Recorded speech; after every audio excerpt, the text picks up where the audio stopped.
आज हम लोग बात करने वाले हैं बीए पार्ट 1 हिस्ट्री ऑनर्स का पेपर वन का ये चैप्टर 6 है। और चैप्टर 6 का भाग 1 हम लोग बहुत अच्छा से पढ़ लेते हैं। ऑब्जेक्टिव क्वेश्चन का क्लास है, समझ लीजिए वीवीआई क्वेश्चन है।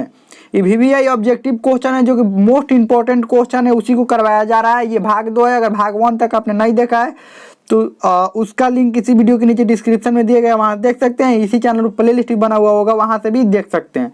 तो चलिए हम लोग आज का क्लास शुरू करते हैं। आज ये बौद्ध धर्म से लगभग सभी क्वेश्चन खत्म हो जाएंगे। उसके बाद जैन धर्म बचेगा, तो उसमें से कुछ क्वेश्चन है उसको करवा दिया जाएगा। उसके बाद ये ऑब्जेक्टिव क्वेश्चन का क्लास खत्म हो जाएगा और उसके बाद सब्जेक्टिव क्वेश्चन करवाया जाएगा। तो चलिए हम लोग शुरू करते हैं। हम लोगों का जो ये 11 नंबर क्वेश्चन, इससे पहले 10 नंबर देखते हैं। महात्मा बुद्ध को महापरिनिर्वाण कहाँ प्राप्त हुआ था? महापरिनिर्वाण का मतलब उनकी मृत्यु कहाँ पर हुई थी। इसका मतलब होता है इनकी मृत्यु कहाँ पर हुई थी। कपिलवस्तु, कुशीनगर, बोध गया या लुम्बिनी। तो उनकी मृत्यु कुशीनगर में हुई थी, ध्यान रखिएगा। मृत्यु कहाँ पर हुई थी? कुशीनगर में। और जन्म कहाँ पर हुआ था? लुम्बिनी, नेपाल में। लुम्बिनी नेपाल में उनका जन्म हुआ था। जो कि अब कब उनका जो जन्म था, उनके जन्म के कितने दिन बाद उनकी माता की मृत्यु हो गई थी? 7 दिन के बाद उनकी माता की मृत्यु हो गई थी। 7 दिन के बाद उनकी माता की मृत्यु हो गई थी। तो उनका पूरा पालन पोषण जो है वो किसने किया था? उनकी मौसी जी थी प्रजापति गौतमी। और उनका जो जन्म हुआ था 563 ईसा पूर्व में हुआ था, ध्यान रखिएगा। आपको कुछ क्वेश्चन देते हैं, इसको कमेंट में आप लिखकर जरूर बताइएगा। चलिए कुछ क्वेश्चन लिखते हैं, उसको कमेंट में उसका आंसर आप जरूर बताइएगा। चलिए क्वेश्चन शुरू करते हैं। बचपन का नाम, बचपन का नाम इनका क्या था? इनकी पत्नी का नाम क्या था? इनकी बचपन का नाम क्या था, पत्नी का नाम क्या था? और उसके बाद इन्होंने पहला उपदेश कहाँ पर दिया था? इन्होंने पहला उपदेश कहाँ पर दिया था? और इनका जो बेटा था उसका नाम क्या था? इनका बेटा का क्या नाम था? इतना क्वेश्चन का आंसर आपको कमेंट में लिखकर जरूर बताना है। चलिए आगे बढ़ते हैं हम लोग। अगला क्वेश्चन है, और ये भी कमेंट में लिखकर बताना है कि इसमें से कितना क्वेश्चन आपको पहले से याद था जो कि हम चैप्टर में पढ़ाए हैं। चलिए आगे बढ़ते हैं। अगला क्वेश्चन क्या है? ग्रंथों में उल्लेखित धर्म चक्र परिवर्तन है, परिवर्तन नहीं होगा, परावर्तन होगा, परावर्तन। धर्म चक्र परिवर्तन क्या है? बौद्ध अनुष्ठान, बौद्ध दर्शन, बुद्ध द्वारा सारनाथ में दिया गया पहला उपदेश या बुद्ध के धार्मिक उपदेश। तो ये महात्मा बुद्ध द्वारा दिया गया सारनाथ में पहला उपदेश को धर्म चक्र परिवर्तन कहते हैं, ध्यान रखिएगा। धर्म चक्र परिवर्तन किसको कहते हैं? महात्मा बुद्ध द्वारा जो सारनाथ में पहला उपदेश दिया गया था उसको कहते हैं। चलिए आगे बढ़ते हैं। अगला क्वेश्चन क्या है? चौथी बौद्ध संगीति के अध्यक्ष कौन थे? जो चौथी बौद्ध संगीति हुआ था उसके अध्यक्ष कौन थे? शूद्रक, नागार्जुन, वासुमित्र, डी इनमें से कोई नहीं। तो ये वासुमित्र थे। और चौथा बौद्ध संगीति कहाँ पर हुआ था? चौथा बौद्ध संगीति हुआ था कुंडलवन। कुंडलवन कहाँ पर है? कश्मीर में। उस समय राजा कौन था? कनिष्क राजा था। और कब हुआ था? प्रथम शताब्दी में। कब हुआ था? प्रथम शताब्दी, लगभग प्रथम शताब्दी के आसपास ही हुआ था। चलिए आगे बढ़ते हैं। अगला क्वेश्चन क्या है? अगला क्वेश्चन है, बौद्ध धर्म की महायान शाखा औपचारिक रूप से किसके शासन काल में प्रकट हुई? यानी कब ये महायान जो शाखा है वो कब देखने को मिला लोगों को कि हाँ महायान, बौद्ध धर्म का एक शाखा महायान भी है?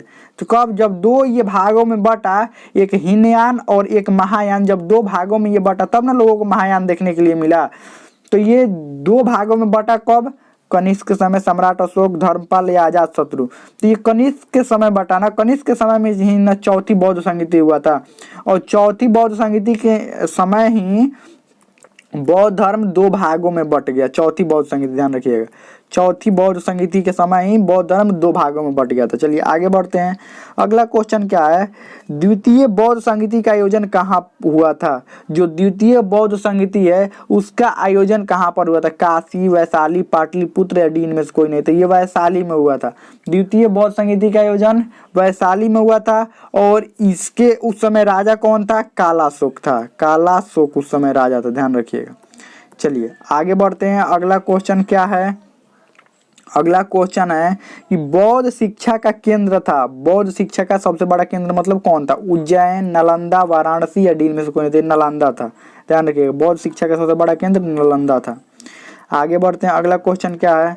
अगला क्वेश्चन है, बौद्ध धर्म में महात्मा बुद्ध की पहली महिला शिष्य कौन थी? यानी बौद्ध धर्म में पहले महिलाओं को प्रवेश की अनुमति नहीं थी, फिर महात्मा बुद्ध द्वारा महिलाओं को प्रवेश की अनुमति दी गई। तो पहली महिला कौन थी जो महात्मा बुद्ध के ये जो बौद्ध धर्म है उसमें शामिल हुई थी? बौद्ध धर्म में यशोधरा, प्रजापति गौतमी, अनुजा या डी इनमें से कोई नहीं। तो ये प्रजापति गौतमी जो कि इनकी मौसी थी वो सबसे पहली महिला थी जो बौद्ध संघ में शामिल हुई थी। चलिए आगे बढ़ते हैं। अगला क्वेश्चन क्या है? निम्न में कौन बौद्ध ग्रंथ नहीं है? कौन बौद्ध ग्रंथ नहीं है? दीपवंश, मिलिंद पन्हो, महावंश या भगवती सूत्र? तो ये भगवती सूत्र बौद्ध ग्रंथ नहीं है, ये जैन ग्रंथ है, ध्यान रखिएगा। कौन सा ग्रंथ है? जैन ग्रंथ है। चलिए आगे बढ़ते हैं। अगला क्वेश्चन क्या है? महात्मा बुद्ध, महात्मा बुद्ध, बुद्ध ऐसे होगा, द में ध होता है, बुद्ध, महात्मा बुद्ध। महात्मा बुद्ध किस भाषा में उपदेश देते थे? संस्कृत में, पाली में, हिंदी में या डी इनमें से कोई नहीं? तो ये पाली भाषा में उपदेश देते थे क्योंकि उस समय के लोगों की, आम जन की भाषा क्या थी? पाली थी। लोगों की भाषा पाली थी, तो इसीलिए ये भी उपदेश किस भाषा में देते थे? पाली भाषा में देते। उपदेश किस भाषा में? पाली भाषा में देते थे। चलिए आगे बढ़ते हैं। अगला क्वेश्चन है, निम्न में कौन सा राजा महात्मा बुद्ध के समकालीन था? कनिष्क, बिंबिसार, चंद्रगुप्त मौर्य या डी इनमें से कोई नहीं? मतलब महात्मा बुद्ध के समय का कौन सा राजा था? तो ये बिंबिसार था। कौन राजा था? बिंबिसार। बिंबिसार ने इनका स्वागत किया था राजगृह में, ध्यान रखिएगा। ये कनिष्क नहीं था, चंद्रगुप्त मौर्य नहीं, तो ये बिंबिसार ही था। इसके आगे हम लोग अगले भाग में ऑब्जेक्टिव क्वेश्चन हम लोग देखेंगे, तो हमें लगता समझ में आ गया होगा। अब इसमें कोई भी डाउट हो, कोई भी क्वेश्चन हो, आप कमेंट में पूछ सकते हैं, हमें तो समझ में आ गया होगा।